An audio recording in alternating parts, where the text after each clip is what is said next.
All right, class. Got some quick videos to go over some of the things they'll be discussing in chapter 3 for post-close or end-of-cycle accounting. One of the first things they introduce is the difference between accrual and cash basis accounting.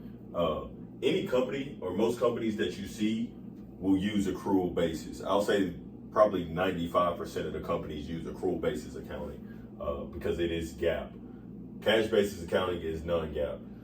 The biggest difference is cash basis accounting only records transactions when cash is moved. So every time that you have a transaction as it relates to cash basis accounting, you're going to either have a debit or a credit to cash. It's just that simple. Accrual basis, for assets, you record them when the asset is obtained. For liabilities, when the obligation occurs.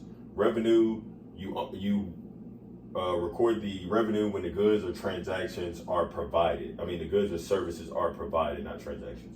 But when the goods and services are provided, I have this underlined in all caps because this is very important. As the same with expense, it's at the time that the costs are used, not when the cost is incurred necessarily, but when the cost is used.